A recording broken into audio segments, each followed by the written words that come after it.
Welcome to footballgameplan.com, where football makes sense. I'm Emery Hunt, the czar of the playbook, and welcome to another edition of Inside the Lab, Hunt's Playbook, where today we're going to look at the Bear defense, one of my favorite defenses, and a nice fire zone blitz out of this defense to try to influence a bad decision by the quarterback.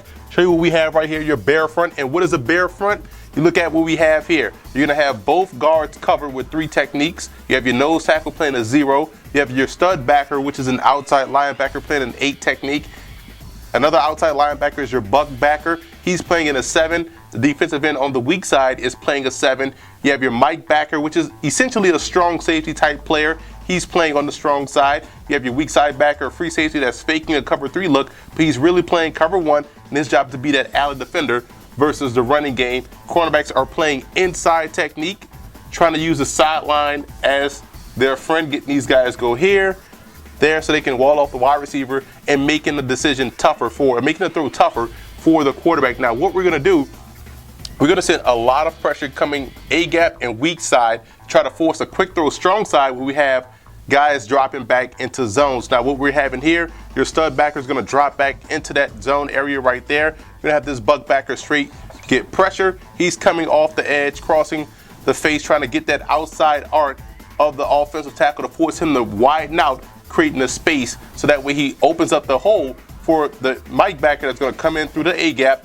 We're going to have this defensive tackle that's playing the 3 technique get a good bump on the outside shoulder of the guard, and he's dropping back into that hook to curl zone. Why? Because we have the Mike backer, again, blitzing down that A gap, trying to give the illusion that they're coming with 1, 2, 3, 4, 5 guys, but really we're dropping a defensive tackle back into coverage, replacing his responsibility. The nose tackle's job is to play the weak side A gap. We're going to have this defensive tackle, his job playing that B gap, getting outside, trying to expand that offensive line, get them to slide protect, and also try to get the quarterback to throw to a quick pass to the 2 defenders side.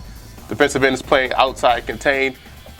Will linebackers dropping back into his coverage, and we have the safety playing deep. So you see where the influence of these guys are slanting to the weak side with the Mike backer coming strong, the buck backer going to the outside, and we have 2 guys going weak side and not crossing face. They're going opposite with the defensive end playing contain, hopefully trying to get the quarterback to go here where you have 1, 2 defenders waiting in that zone to force a big play. So you can see why the Bear front causes problems for an offense, because rarely do you have both guards and the center covered. You don't have interior offensive linemen covered, and that can screw up your blocking assignments, especially when you're trying to get pressure on the quarterback. And even though this is a great defense, remember, it's all predicated on your personnel and what you have on your roster. And if you have a strong safety that can excel in the box like a Mike backer, this would be a great defense to use situationally versus a quarterback that makes questionable decisions with the football.